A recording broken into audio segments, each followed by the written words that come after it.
Hello and welcome to Black Cats Chat, the international fans podcast for Sunderland FC. My name is Lee. I'm from the Bilbao Black Cats, and this morning we're back with another review show. It's like the Wednesday supplement, isn't it? Or Thursday supplement, because I've got me coffee, I've got me orange juice. I haven't got the papers though. And we're back with a review show. And last night, sadly, we succumbed to a 3-0 defeat at High Flying Brentford. To join me today is Robin Bond in Czech Republic. Dobry den. Robin, how are you, mate? Dobrý den, jak se máte? Mám se dobře. I'm good. How are you?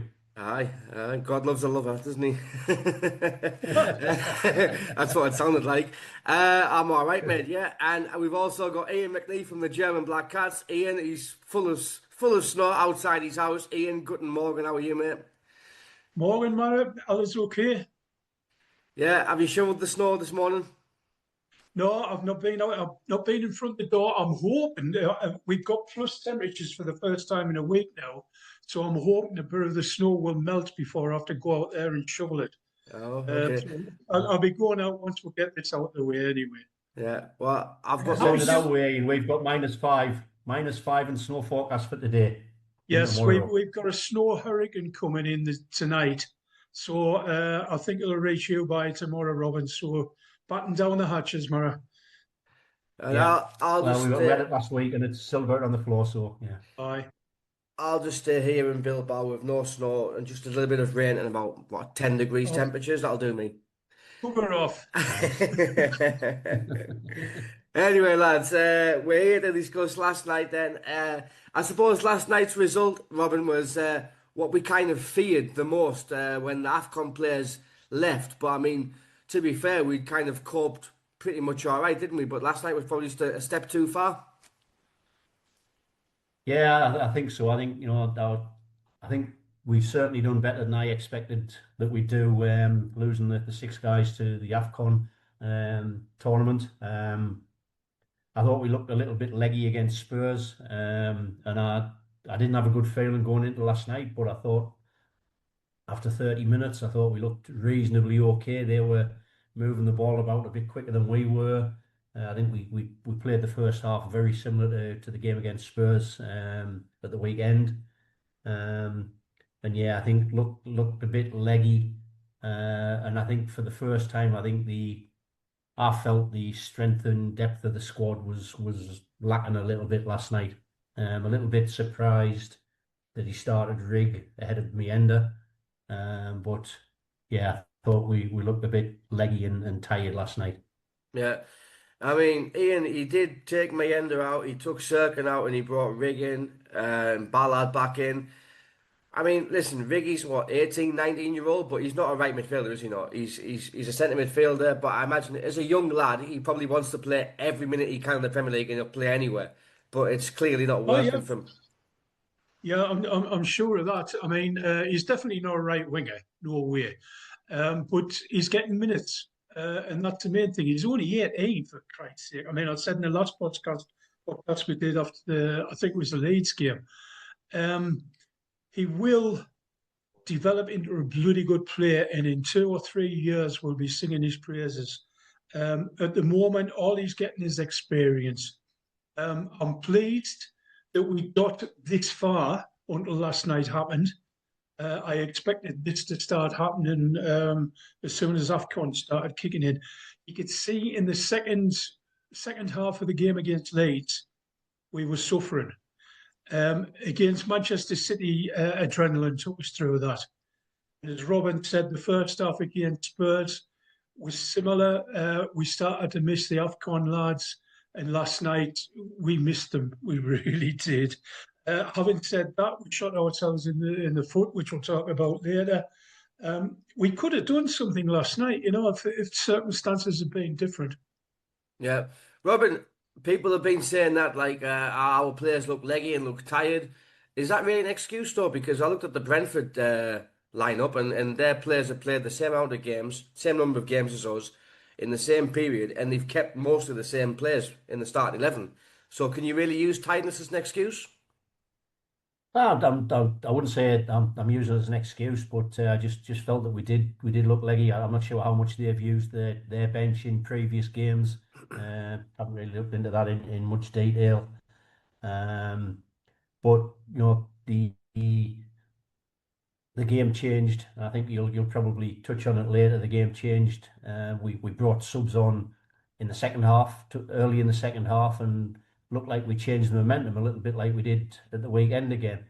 And then we got a great opportunity to level things that could have changed the whole momentum of the game and may have changed the whole momentum of the game. We were in the ascendancy, but shot ourselves in the foot with a penalty that I was a little bit speechless, having seen his last penalty where he nearly took the back of the net off Against to Bournemouth, go and yeah. attempt, to go and attempt something like that at that stage of a game away from home. Um, I'm not sure what'll have been said in the dressing room, and you can't knock Lafay. He's been great for us since he arrived at the club, but there's a time and a place for that. 4-0 up with a minute to go, I'd be trying those sort of penalties. Yeah, yeah, yeah. Well, I mean, as we said before, Ian, Spurs, we started very slowly, and last night as well. No, we looked very shaky after the first 5 minutes. We could have been a goal down after what? After the first minute, I think they had a chance to hit the Yeah. bar. Um, Alderete had a shocker last night, didn't he? Like very Oh, he unusual for was him. awful. Like his Yeah. passing was off. He was out of position. Uh, I was just surprised. And then for their first goal, I remember Dan Ballard speaking pre-match. Another match, I can't remember which match it was, but he said him and Alderete have a good partnership because they're always very close together. As centre backs, like they're never too far away from each other. But for Yeah. that first goal last night, they were miles apart, and it kind of came about because Mukiele steamed forward, took a heavy touch, and then he pulled out the tackle, didn't he? You think that he pulled out the tackle, and he's got dispossessed, and then the gap between Alderete and Ballard was just massive. Thiago got right in the middle of them, and he had a free run, didn't he? Yeah. Yeah. Well, I hope Alderete, in a bad way, in a good sort of way, I suppose. I hope that Alderete is carrying an injury, because he's not the Alderete that was playing earlier on in the season. Going back to whether our lads were tired or not, of course they were tired. You're saying that Brentford played the same amount of games as us. They have, but I suspect that they've got a lot more chance to change it round than we have. I mean, we had again young lads on the bench, and also Dan Neil. I'm surprised that Dan Neil got on last night, because he's obviously not flavour of the month with Labrie, and I think that Dan Neil will be gone before long. But getting back to Alderete and the defence, really in total, Mukiele was found wanting quite a few times by storming forward and then not getting back. Yeah. There was a hell of a hole on their left wing, our right wing, right back. And it was just one of them games last night. We were knackered, and I'm pleased that we've got a cup game going up on Saturday. The reserves will play on that. So our lads will get a week and a half rest. The AFCON lads should be back by then as well, unless they get to the final, which is next Sunday, I believe. It's not going to get any worse. But as I said before, I've been waiting for this to happen for the last 6 or 7 years. Playing 5 games in 15 days, knackers you. You can't tell me anything else, and we barely changed the team. Well, to be honest, like Alderete, like there was a point where I think he cleared it for a corner and he was on his knees. He was just like blown out of his ass, wasn't he? Yes. But you mentioned like there, Mukiele like getting up the pitch and out of position. I was kind of a bit confused by our tactics because Rig was playing right midfield and he had Mukiele bombing on him. And then on the other wing, we had Adingra, who was like getting the ball in plenty of space, but he was always marked by 2 players, and Hume wasn't getting beyond him. So it was strange because Lebris, what he normally does is that he'll normally have one of the wings that'll have a very offensive, one of the wings for very offensively, but then the other wing it'll kind of like be more conservative. But this time he had both wings, like he had Mukiele bombing on the right, and he had Adingra going up to the left of him. So Mukiele was in out of position on the right, and then Rig wasn't getting back in time. And then on the left, Adingra was losing the ball easily, and they had a straight run on their right wing. So what we normally do is that if we go attacking on one wing, the other wing kind of comes across and covers that gap. But last night we were just all over the place. I mean, it was so easy for them, wasn't it, Robin, to basically one pass and they were in. Yeah, well, I think the difference. I think with them last night, I think a little bit like Leeds, they moved the ball about very quickly, and got the ball forward very quickly. And I think sometimes we're not used to playing with teams who are moving the ball around. That a lot of teams play a similar game to us, hold the ball at the back, play it out. And I think that kind of caught us out a little bit, and they were pressing quite highly. There was a few times where we gave the ball away because we were again trying to play out from the back, which seems to be our style. We get away with it a lot of the time. We do quite well a lot of the time.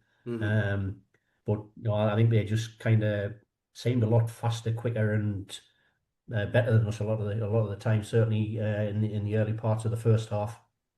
Ian, can we agree that Trey Hugh is not a left back?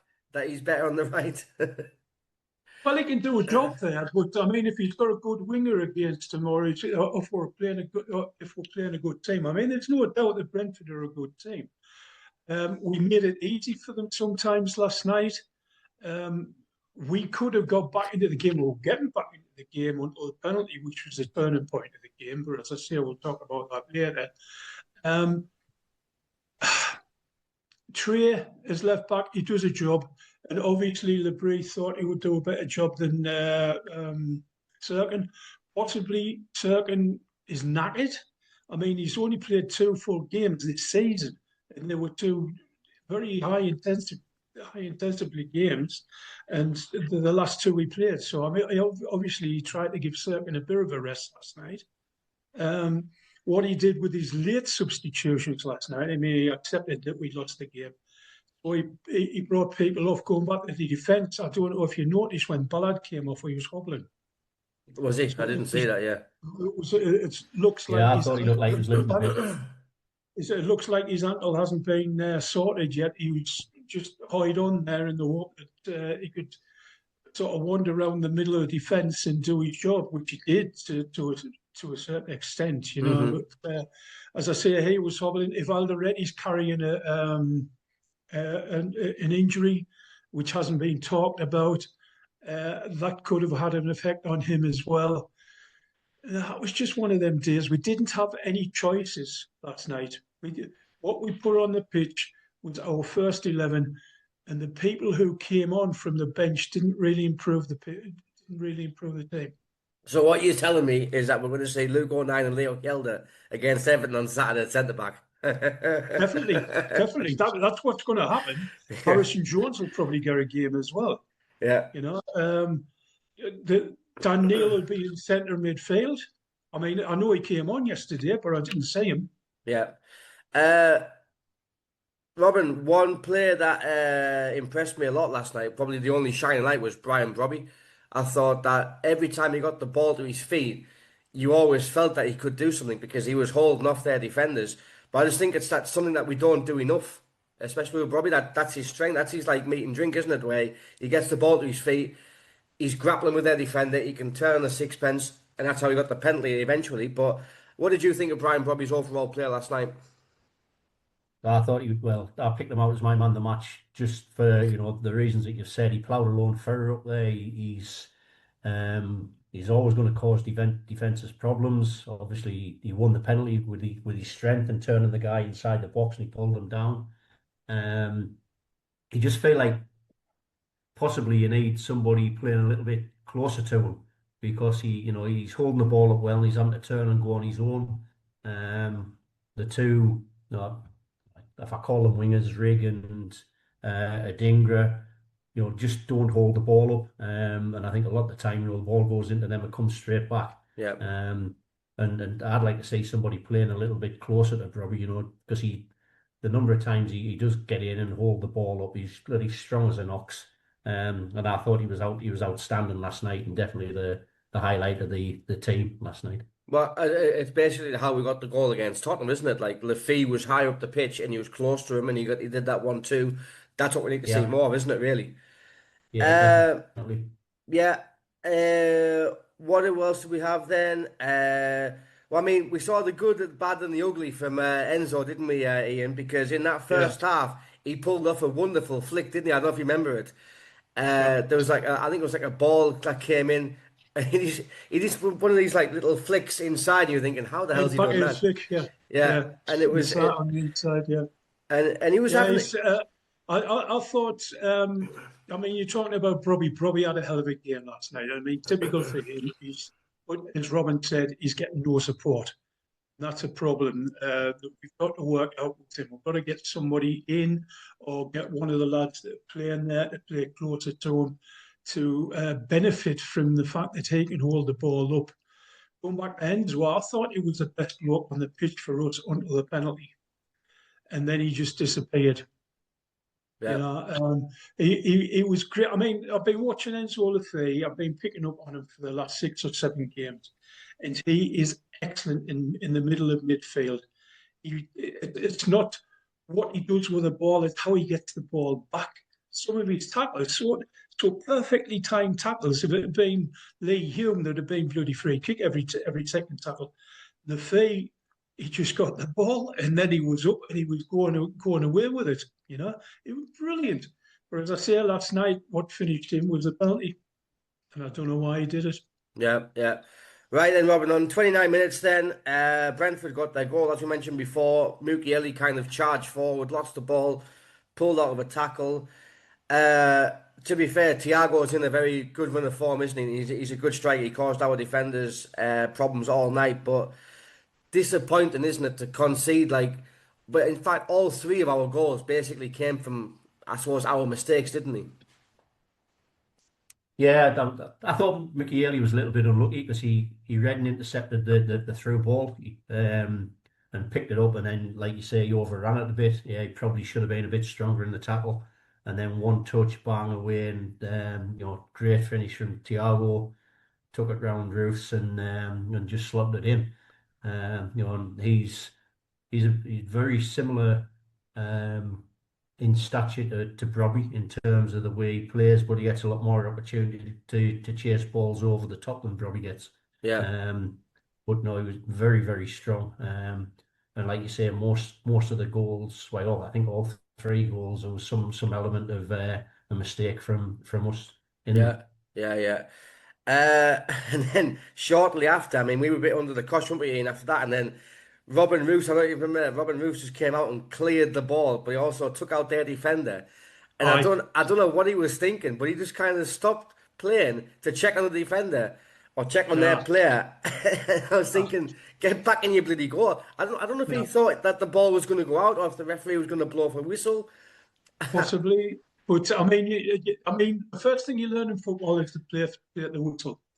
Having played as a Yeah, goalkeeper, if you wipe somebody out, you look at the ball's dead, and then you see if you killed him or not. You know, I mean, you just don't I'm, do that thing. I think possibly when Roots hit the ball, he thought, "Oh, that's going out. I can show some concern so I don't get a booking." Aye. You know, but I mean, it wasn't a I'm booking. not even sure. I mean, it's a I'm not 50-50 even ball. sure whether. Go on, So Robin. sorry, Sorry, I'm not even sure whether their player told him that the game was still going on because he leant down and said something, and then I Roof's like looked surprised and then yeah.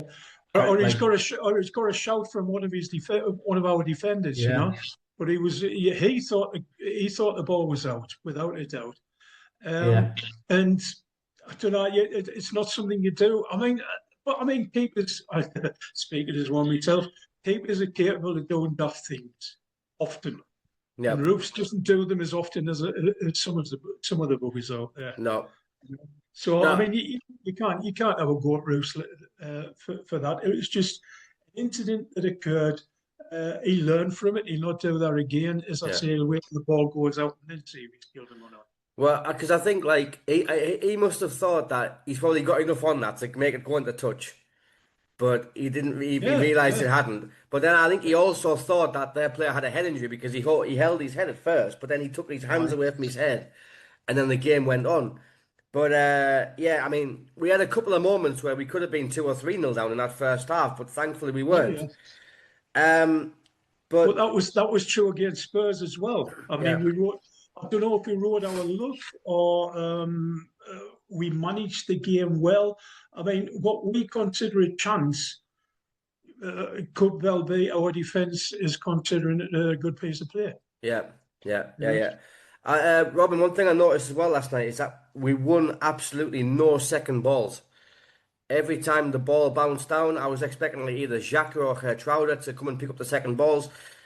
Every time the ball went loose, it was always a Brentford player.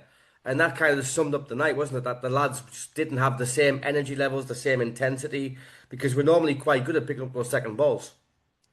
Yeah, again, harking back to the Spurs game, first half of the Spurs game was exactly the same. We didn't win a lot of second ball. We, and that puts a lot of pressure on the defence. You're playing the ball out, and the ball, there's a challenge for it, and we lose the second ball, and you're back under pressure again. So yeah, I agree, and I think that was just the probably the energy levels that we've talked about already. Yeah, yes. And I suppose like Robin, going into this like half time, you're thinking, well, it's only 1-0. We are Sunderland. We know that we're never out of the game at 1-0. We've always got a chance of coming back. Second half starts. We start better. We get that penalty. What is it in 60? Is it 65 minutes? We get the penalty. I think it is. Let me have a check. 60 minutes. 60 minutes. We get the penalty. I think Mayendo just come on before. He plays the ball into Brobby. Brobby holds it up well, spins away and gets fouled. Clear penalty, no doubts about that. You're thinking that's the chance we need, isn't it, to get back in the game? Well, like I said before, the momentum was with us. The two players that had come on had made an instant impact. Generally we seem to be starting second halves pretty well. I don't know what to put in the tea at half time, but it seems to work. Put it in before the game starts. Sorry? Put it in before the game starts. Yeah. No, and then great hold up from Brobby, and no doubt it was a penalty, and you thought, yeah, here we go, 1-1. Let's get back in. Let's get pushed at them and chance to go on and get something from the game. But I think just the whole manner of the way he took the penalty, I think it deflated everybody. Yeah. I mean, Ian, he's taken 2 penalties before. He smashed one in against Bournemouth. And I think he actually sent Kelleher the wrong way when we played Brentford at the Stadium right early in the season. Now, from your point of view, if you're a goalkeeper and you face someone before and they've got a penalty against you before, is there any kind of mind games going on there? Like thinking, what's he going to do? Or is it just like pure guesswork? The top and bottom of it is it's absolute guesswork. I think Kelleher just gave it up as a bad job last night. That's why he stood still. He thought, well, this bugger's going to score. I'm not going to harm myself about just for the sake of it. And he had the look to be in the right place when he tried a Panenka, I mean, me and penalties. Many teams I played for conceded penalties at a very regular, sort of Sunday morning and Saturday morning leagues. And I just made my mind up and went one way or the other. Mostly to my left because my left side was the best. And either I was lucky and got in the way of the bugger. I mean, you couldn't say I saved any penalty with reactions. I just got in the way of the bastard. Or I looked at divot because I'd gone the wrong way, And that's the majority. I mean, I remember here in Germany in 2006, you had Mad Jens, or what the hell they call him. He used to be an Arsenal keeper. Jens Lehmann. Jens Lehmann. It came to a penalty shootout, which Germany were quite good at the time. And he got a list from his trainer which told him who takes penalties to which side. Mm-hmm. and it worked. And that list is in the German History Museum in Bonn. I've seen the list, and it's got the name of I think they were playing the Czech Republic. I'm not sure, but it's got the list of the players and what side they would take it. And he'd saved 3 penalties through that. But I mean, the majority. I mean, I didn't have that sort of service on a Sunday morning. I just went the way I thought he would hear it. Normally, if it was a right footer, he would hit it to my right. If it was a left footer, he'd hit it to my left. He would hear it across it. Mm-hmm. Last night, as I say, why Lafay tried the connector, I don't know. Penalties, just hit the bastard. Yeah. It either goes in or it doesn't go in. Get it in between the sticks. And if the keeper gets in the way, okay, unlucky. But to try something like that, nah. I mean, I grew up in the 60s watching TV. Jeff Hurst used to just hammer that bastard. And I remember one penalty when West Ham were playing Wolves, and Phil Parks, the Wolves keeper, he just stood. And he got in the way of it, but it was so bloody hard, all he could do was push it in the roof of the net. Mm-hmm. Johnny Giles, a brilliant penalty taker. Just about every penalty he took hit the post before it went in. Mm-hmm. It was that accurate. Just put it in the goal, for Christ's sake. Don't stutter your run up. Don't try a Panenka. Just have a fucking shot, for Christ's sake. Well, yeah, I think as well because he sent Kelleher the wrong way early in the season. He hit that penalty against Bournemouth with frustration because we were losing 2-0, I think it was. Robin, I was looking on social media last night and there was like some comments criticising Lafay as being unprofessional. People were disagreeing, just saying it was just silly, it was just daft, but it wasn't unprofessional. What do you think about the way he took the penalty? Do you think it was unprofessional or just silly? Well, if it had gone in, everybody would have been saying, it was a stroke of genius, Exactly. trying that at that stage of game. It's just, that didn't work. Is it unprofessional? I don't say it's unprofessional. It's not what I would have done if I'd have been him standing over that ball at that stage of the game, knowing where we were. But if, like I say, if it had gone in, we'd have been sitting this morning saying, to do that at that stage of the game was brilliant. It didn't come off, and when things don't come off, people are always criticised. But he's been a great player for us since he joined the club. Certain sections will have a go at any of our players when they do something that's not so good. Mm-hmm. We've got that element of support. They follow us, unfortunately. There's people who are straight on players' backs. There'll be people criticising the performance last night. With the doom and gloom merchants will be out this morning. I haven't read a lot of that this morning, but that's not what normally happens after a game when we lose. Yeah. I mean, I was just disappointed, but I'm not gonna criticise him too much because listen, we're all human. We all make mistakes, don't we? I mean, I've made plenty in my life, but it was disappointing that we had the chance to get back in the game and to just see him to do that, and then I think Robin he just crumbled after that, didn't he? His confidence was shot to bits, and I don't know. I think I don't know if he played the whole game, didn't he? I think he played the whole game as well. But another 35 minutes he had left to play after that, and you could see that it was on his mind all the time. He probably should have been taken off, I think, for his own good. Yeah, which I think it would be on his mind. I think he knew it hadn't come off, and he would have felt bad about it. I was waiting to see what his reaction was at the end, whether he went over to the fans or not. I don't think he did, from what I could see on the TV. It didn't really show because it was showing more Brentford players at the end of the game. But I think he'll have been that disappointed, and I think he'll have gone into the dressing room and held both his hands straight up and said, "Sorry guys, I screwed up." But I think the team spirit's there. People have put their arms around him and said, it is what it is. It's gone. Yeah.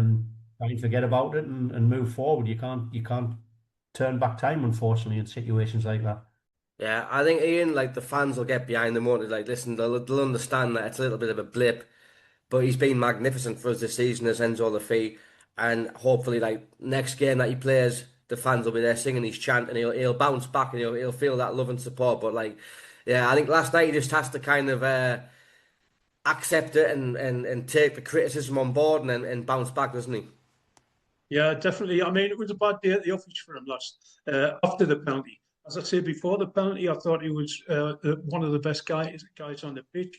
As Robin said, he disappeared after the penalty. Uh, the penalty missed deflated the team completely. We were back in the game. We were looking strong. We'd got our second breath. We could have done something if that had gone in. But 5 minutes later, they'd score their second goal. And you could see on, I don't know what you watched, what stream you watched, but on Sky Germany, they focused on Lafayette's face after the second goal went in, and he was burying his face in his shirt. Yeah. You know, Yeah. he realised what the consequences of that missed penalty was. And after that, I think the tiredness really kicked in. If we'd have scored that penalty, we'd have got at least a point out of that game. We could even have won it because Brentford were on the rails. You know, I mean, we were really pushing, we were really pressing. We were looking good after the two substitutes that Reggie made in the 50th minute. I mean, how early is that? You know, I mean, I think he not saw before that. an hour that he does that. Like, you know. I think he saw that Rig and Adingra were started the second half like shocking, didn't he? And he just said, like, that's enough. Yeah, well, I thought Adingra was very anonymous last night. He didn't add to the game at all. You could argue that he didn't have many opportunities, but nevertheless, when he got the ball, he was trying to make his mind up, and in that time, their defender had taken the ball off him. Well, what I thought with Adingra, Ian, was he got the ball in plenty of space, right? And he drove up the pitch, but then soon enough, he had two players on him. Yeah. And then he had two choices. One, either try and take both of them on, which he tried and failed, or two, he had to pass back because nobody was up with him in support. And that's my point. Like, is that when you play a winger, I think you need to play an attacking fullback to go on the out, like Serkin was in the last few games. Although Adingra hasn't been using Serkin on the outlet, but on the outside, but he's been using him as a kind of distraction. And I think that when you play with a direct winger like him or Mundell, you need the person on the outside, and then possibly on the other wing, be a bit more defensive, and that they took in. And I think that's where we got a bit vulnerable last night. But I mean, Robin, we had a couple of chances as well. I mean, Alderete had a free header, which he should have probably hit on target. I mean, especially for Alderete, who's quite good with his head. I don't know what happened there. He probably got too much on it and it went over the bar. But it kind of summed our night, didn't it? Because we had that header just before the penalty, then the penalty, and then 5 minutes later you've got Kertrauder making a mistake in the middle of the pitch, losing the ball.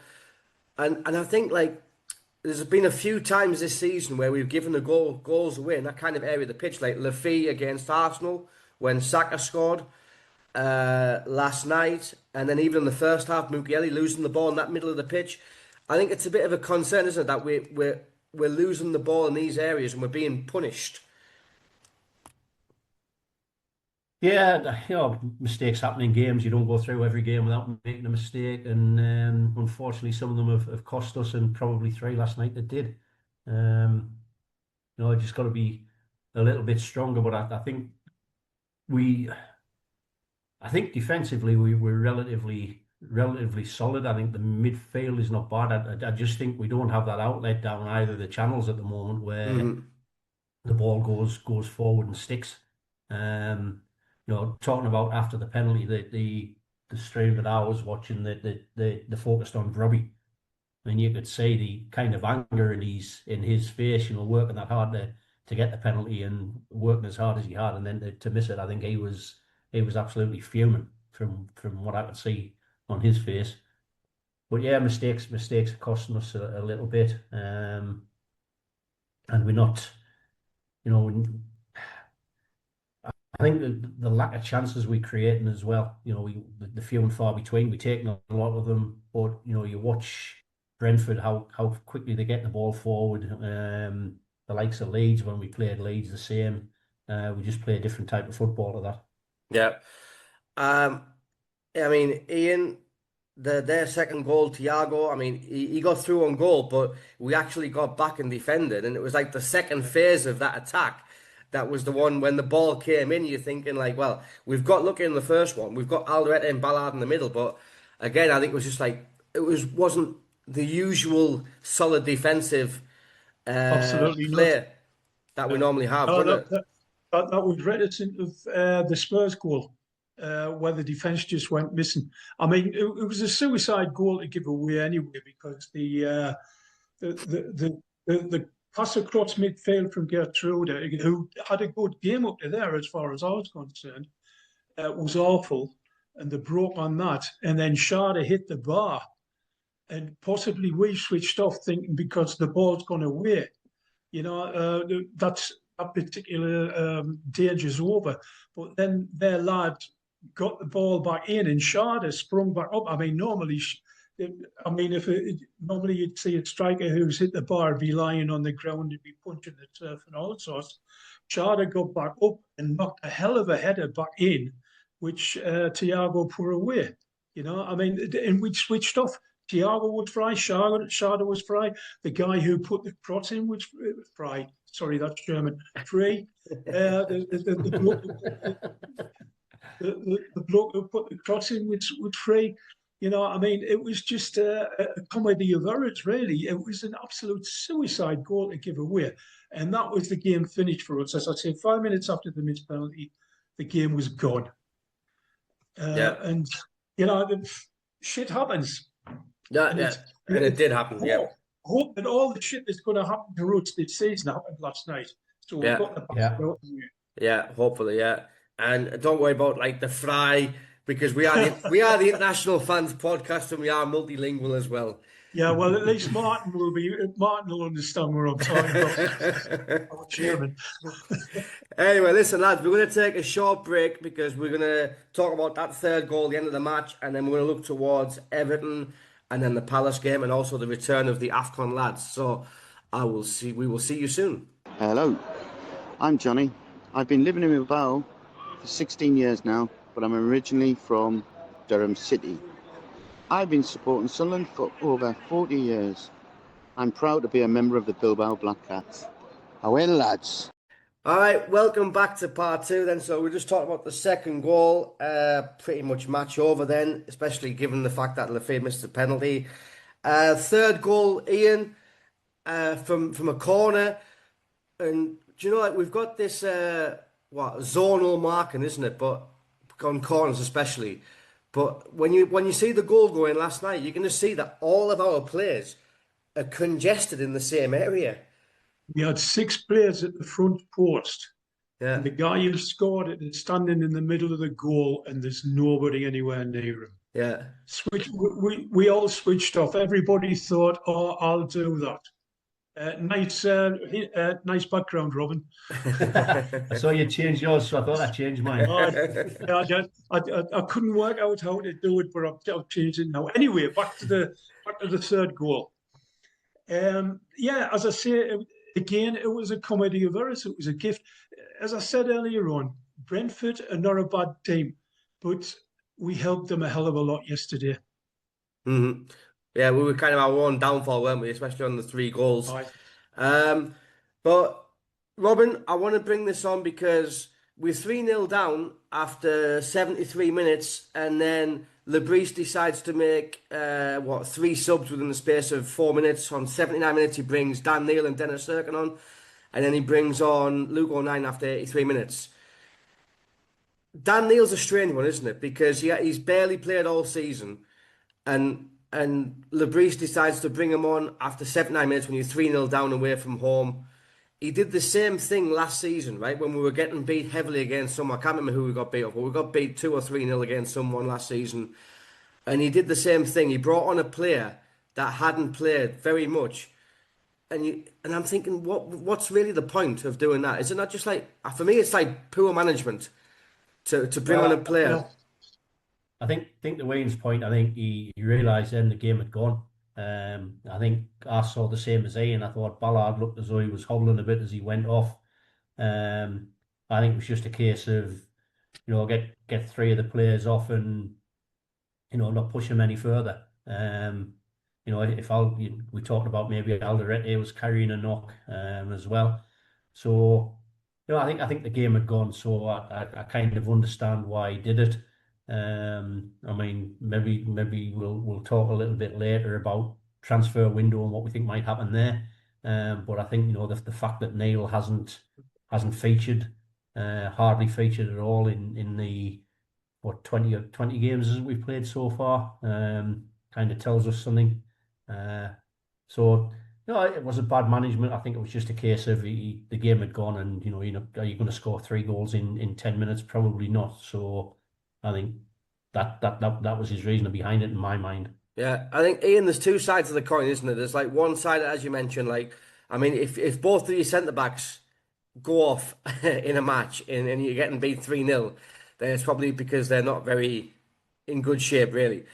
But for example, Dan Neil's barely played. We know there's like a contract dispute going on there. For him, he's thinking, well, why are you putting me on now? We're 3-0 down. Like, I'm going to be in the firing line of these fans at the end of the game because we've been beaten 3-0. You've barely played me all season.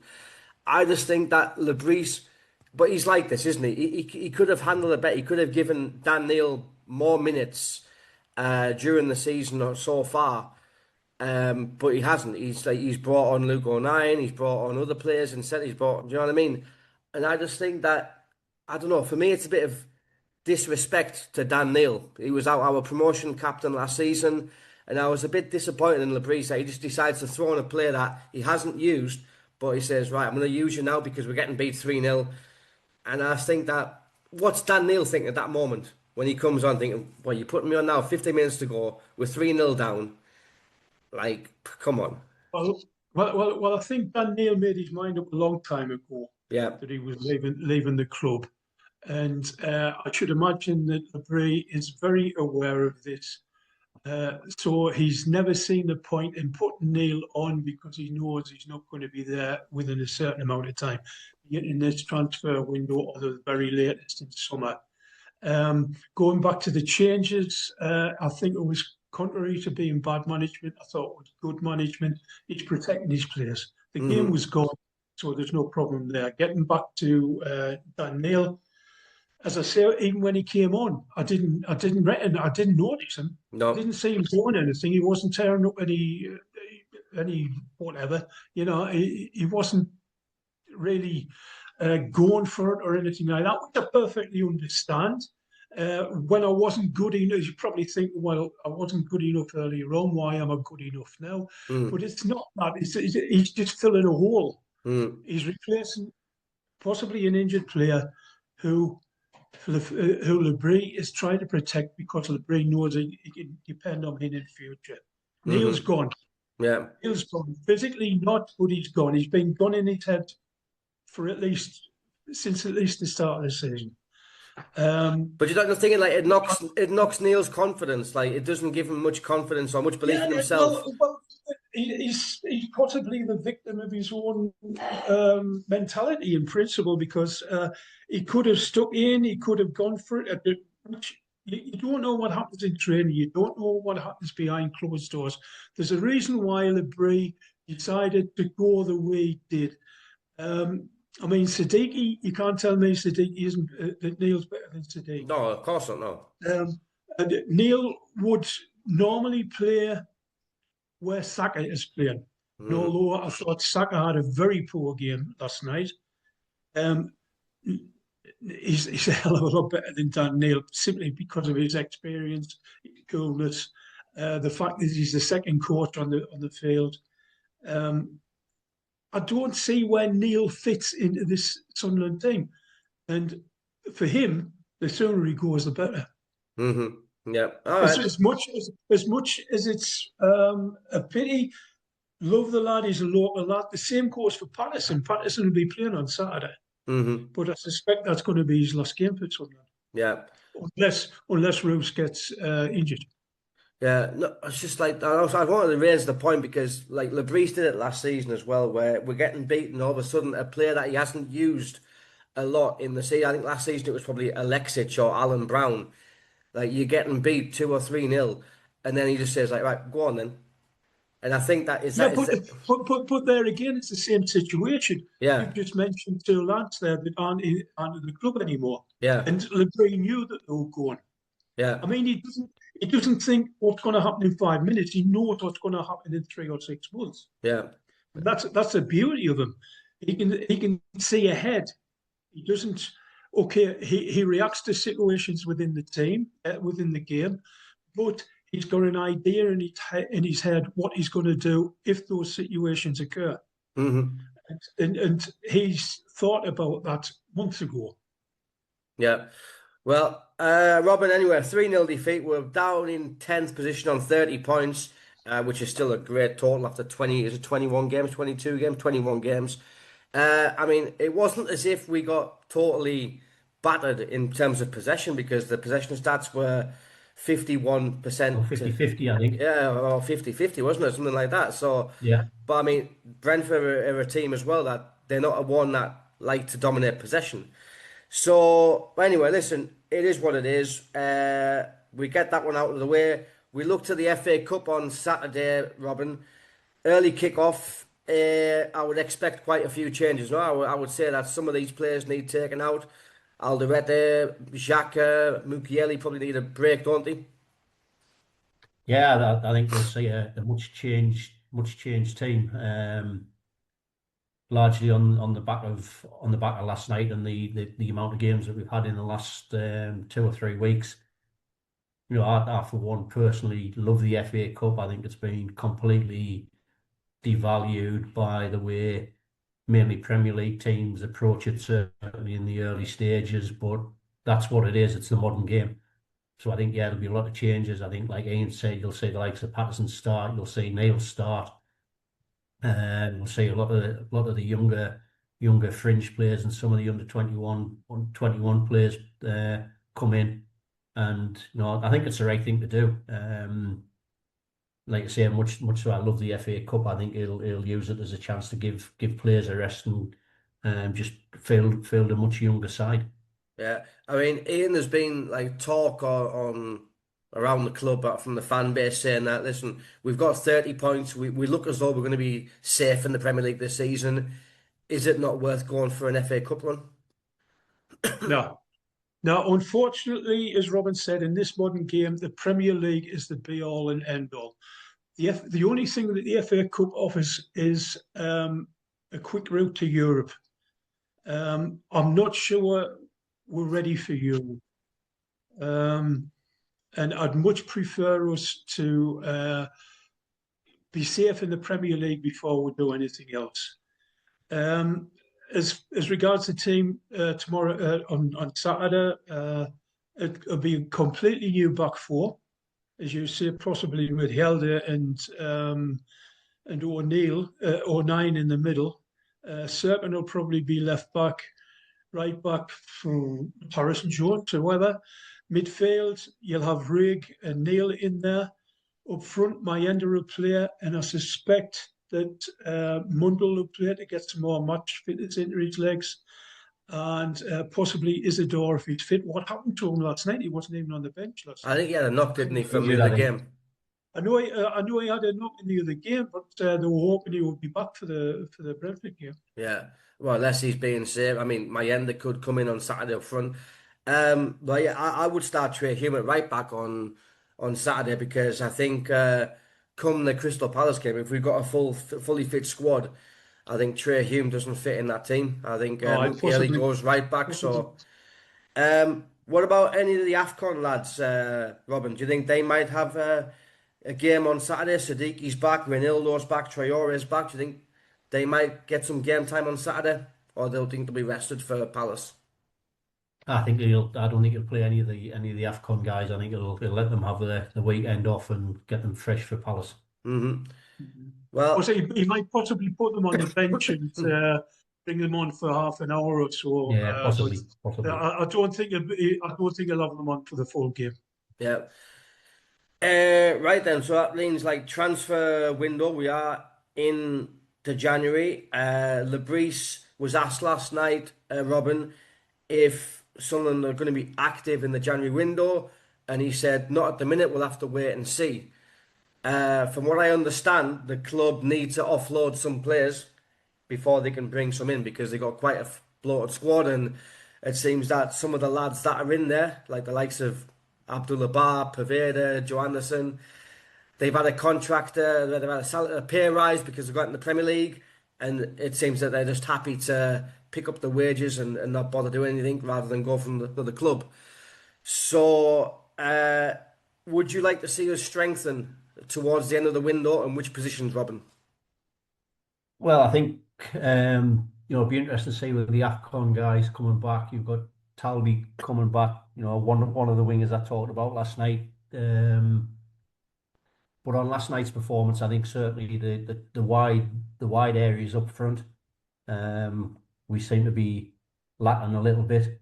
I think if players go out, the likelihood is they're probably going to go out on loan. I'm not sure Neil would go out permanently. I'm not sure Patterson would go out permanently. Patterson, I'm not sure he will go out because he kind of is the number 2.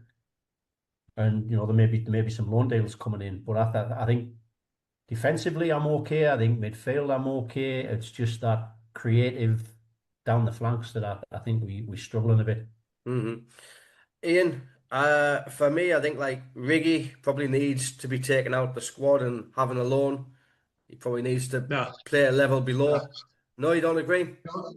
No, I wouldn't say that at all. I read a very interesting article on Riggy in Roker Report yesterday, and it said that Rig is in the best place that he needs to be, and I think that's correct. I mean, he's not being played where he should be played, or if you send him down to the Championship and he's getting lumps kicked off him by Millwall and Stoke every other week, it's not going to help him at all.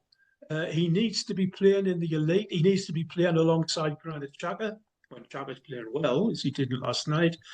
He can learn a lot more at Sunderland as a bit part player than he can going down a division and getting lumps kicked off him.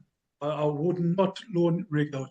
I would, as regards Patterson, I think Robin could have a point there because he's a number 2 keeper. The question is whether Patterson will be happy to arm the bench. Mm-hmm. Neil, I'd love to see go out. If we can't sell him, send him out on a loan with option to buy. Mm-hmm. Which not a lot of clubs will do because they know they're 6 months and haven't been out anyway. Yeah. Yeah. So I think the thing to do is to sell him in this window. Probably, so we'll get a bit for him. As regards the other what they call them, the bomb squad, we need to get rid. I mean, what's Purveyor still doing at the club? What's Barr still doing at the club? Yeah.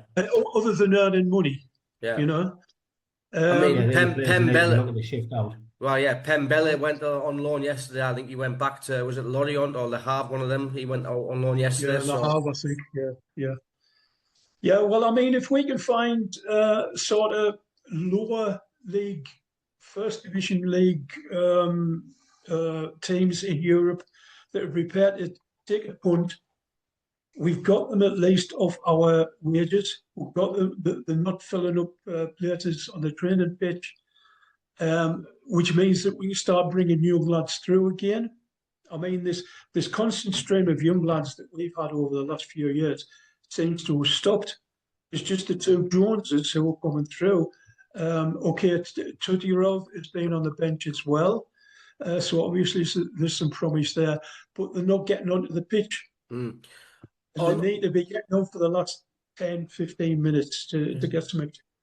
Yeah, on the point of Riggy, and I think like for me watching him last night, he just seemed awestruck. Like you when the cameras zoom, he just looked like a kid, which he is obviously. But for me, I think it's like the pace of the Premier League is just too fast for him, and I think but he's only going to learn that in the Premier League. He's not going to learn it in the Championship. But the thing is that because he's only 18, I would say that he needs to probably drop down at a slower paced game, and I think and strengthen up and it's like Matty Young. Matty Young's probably, I wouldn't be bothered if Patterson goes because you could have Matty Young come and be number 2 because he's been doing excellent at Salford and he's been getting that game time as well and he's only a young lad. So I would like to see Riggy get taken out of the team and possibly go on to a Championship team and have half a season there, play regularly and get his confidence back because I think right now he looks a bit awestruck in the Premier League and I think he's like the game is just passing him by and he's just a step too slow. Yeah, the Robin, game's passing him by. There's no doubt because he's being played on the right wing. yeah, But I mean, he's only getting on. He's getting game time. It's in the wrong place. yeah. But where he normally plays, middle and midfield, you've got Lafay and Chaka in there, So I don't think he'll be getting in there anytime soon. Well, I think I still wouldn't send him away on loan. I wouldn't. I think he'd be better playing like the similar role as Lafay because he's got lots of energy. He's technically good on the ball, and like Lafay's not the strongest, but he likes a tackle, and so does Rig. So I think like that would be the ideal role for Riggy, but obviously he's not going to get in ahead of Lafay at the minute. Robin, one other player that is kind of split in opinion at the minute is Romain Mundle. He's come back from injury. He's had several appearances from the bench. For me, he's just not cutting it. And people might say like he's only just come back from injury, but he's been injured quite a lot. Can we afford to like be sympathetic and just wait for these players to come good, or do we have to just basically move on because the club has moved on quite quickly? Yeah, I mean, he brought him on quite early last night. He hasn't had a lot of game time. I'm kind of, for one, thinking maybe time to give Adringa a rest because I think he's been pretty ineffective other than the goal he scored against. Was it Leeds he scored against? Yeah. So maybe give Mundle a run ahead of Adringa. Because I'm always surprised that Adringa is on the starting sheet. I think he needs to be, in my opinion, and it's all about opinions. I don't think he's doing enough. Not being creative enough. He's not going past players, and I don't think he's really affecting the game that much. So I'd maybe give Mundle a run and give him a try out. Well, he's probably going to get a tryout this Saturday, and he'll have Dennis Cirkin at left back. So it's a partnership, it's a combination that he's kind of used to, Ian. What are your thoughts on Romain Mundle? Well, I was watching him last night. I mean, he had a couple of good cameos, I would say, but the majority of the time when you saw him, he looked off balance. He was getting the ball and he was falling one way and the ball was going the other way. Yeah, I noticed that. Yeah. There was something not right about him, but he's still capable of cutting in. I mean, he came in and had a shot. Okay, it was blocked, but at least he had a dig, which was certainly more than a Dingram managed in the time that he was on. I agree with Robin in as much as let's start Mundle instead of a Dingra and see what happens. I hope with Mundle it's just a lot of match practice, but it could well be that he's just not cutting it. I wouldn't. Yeah. I wouldn't knock him on the head now, but he's questionable. Let's put it that way. Yeah. Well, for me, there's a few players in there. There's like Adingra's one. There's Mayenda and there's Mundle. I think there's like Lebris looks at them and he thinks that, yeah, you've got pace, you've got skill, but you don't have that technical ability and to hold up the ball, to use the ball like Talby does, for example. Talby's good at using the ball, holding up the ball. Traore's good. And I think Lebris likes that from his wingers, doesn't he? He likes players to be able to retain the ball and use it. And I don't think... And I think Mayenda... Go on, Ian. I was going to say no doubt about it, but Mayenda, who you're probably just about to criticise, I would say, he's strong. And he can but he doesn't use it. He doesn't use it enough, in my opinion. He used it a couple of times last night. He didn't get past his fullback by Triggery. Yeah. He just ran through him, fairly. And that's what he's capable of. A Dingra would never, ever run through somebody. He can't do it because he's just lightweight. Right. He's got to try his trickery, but at the moment, he hasn't got any, or he's not showing it anyway. Let's put it that way. But I think Mayenda's strength is that when he picks up the ball, for example, in their pitch, and he's got space to turn and run. Yeah, that's where he's most effective. But if you give the ball to Mayenda and his feet, and he's got a player on his back, he doesn't have that ability to hold it up. Like we saw it against Man City, I think he lost the ball as well. He just doesn't shield the ball as good as he should, and I think that's where Traore, Lebris likes him because he'll get the ball at his feet and he'll hold it up and he'll use it. But Mayenda is not good at this. I think Mayenda's basically better when he gets the ball high out the pitch, he turns and he's got space, which is how we got the penalty last night because he picked up the ball, played the ball into Brobby, And I think that's where, but is that really the way we play? It's not, is it not? We Well, don't really. no, it's not the way we play. But I mean, my end, it could be an alternative to play alongside Robbie. Yeah, yeah, We would have to change the formation a bit yeah. to probably sacrifice somebody deeper in midfield so that my end can push up and play alongside probably. But who knows what goes on in Reggie's head? You know. Yeah, well, I So far mean, he's got it right. yeah. I mean, listen, I think if we'd had our AFCON players playing last night, it would have been a much tighter game and possibly we could have won it. And I think, As I say, if it wasn't for the penalty last night, we would have won. yeah, I would go that far. I don't think we would have just got a point. I think we would have won because we were in the ascendancy. They were backs to the wall. And if that had gone in, it would have really given it a lift. Instead, these are the fine margins, aren't they? These are the fine margins of Premier League football. Yeah, A game can swing really Yeah. quickly. But I think, like, Robin, I mean, final word, I'm kind of like not asked about last night. It was a 3-0. Yeah, fair enough. But I think that we've seen so far this season that we have got a very, very strong starting 11 when everyone is fit, and we can certainly compete with the top teams. So I think that, like, let's forget about last night. Let's move on to the next game, get our players back, and then we should be able to kick on, shouldn't we? Yeah, I mean that's the key. I mean we shouldn't be. Yes, we never want to lose, and people get a little bit downhearted when we do, understandably. But on reflection, I think everybody would say I don't think there's a Sunderland supporter around the world who wouldn't say that if they were given the position that we're in now at this stage of the season, at the start of the season, you would snap your hands off. Absolutely. We've got a team that is way better than I thought we were going to be this season. We've competed against some of the best teams, much better than I expected that we'd do at the start of the season. We've just got to, put last night behind us, push on. We've got a few games coming up that are definitely winnable. We've got Palace at home. We've got West Ham away, Burnley at home. All, in my opinion, winnable games. Yep. Win all them three. That's what 39 points.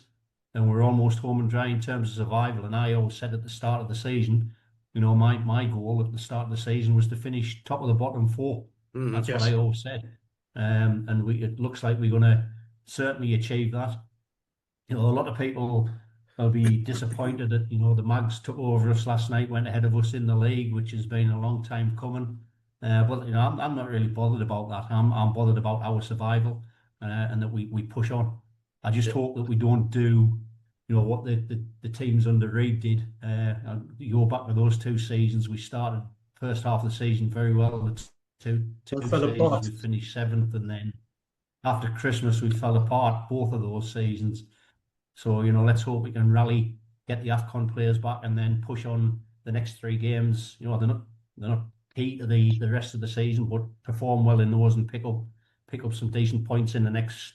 Well, certainly towards the end of February, and I think we could be safe and sound by the end of February. Yeah, I agree with that. Ian, final word, mate. Thoughts on the rest of the season and how we'll go with the AFCON players back and possibly some new recruits. Yeah, well, first of all, we're not going to go down. We're 14 points away from West. Is it West Ham that's third last? Yeah. There's none of those 3 teams at the bottom are going to put together a run that can catch us. We aren't, I hope, talking as a Sunderland supporter of over 60 years, we are not going to fall apart so much that we're going to end up down amongst the dead men. Not going to happen. I think we're safe now. Okay, we need some more points, but we'll get those points. Well, West Ham are 16 points behind us. 16. Yeah. Well, I mean, it's down to when and how we get those points. I'm not bothered if we just crawl over the line, as Robin said. As long as we're top of the bottom 4, I'm happy. That was the case at the start of the season. It's still the case now. I got caught up in the euphoria a little bit when we were playing around at the third and fourth place in the league, where I was realistic enough to know that it's not going to last. It's a long season, and the Premier League is a beast. we've seen in the last, what we played 5 games in 15 days. It shagged us. We're knackered. Half the team is missing, unfortunately. But I think at the start of the season, everybody questioned, why are you signing all the Africans? We're going to have to do without them. I think the management realised it, and they went hell for leather to get as many points on the board before it happened. And actually, I've been surprised that we've managed to continue to pick up points before the AFCON lads come back. When they're back, the world will look all right. I'm not a doom and gloom or anything like that. It's the most optimistic I've been as a Sunderland supporter for a long time. I'm enjoying this season, even after last night, and long may it last. Yeah, well, last night was just a bump in the road, and we'll bounce back, no doubt, in the coming weeks. Shit happens. Right, lads, we'll wrap it up there. Ian, Robin, thanks for your time this morning. Have a good day, and I'll see you next time. How are the lads? I'm going to shovel the snow. Good to speak to you both. you go and shovel that snow, mate, and don't fall over. Aye, okay. How are the lads?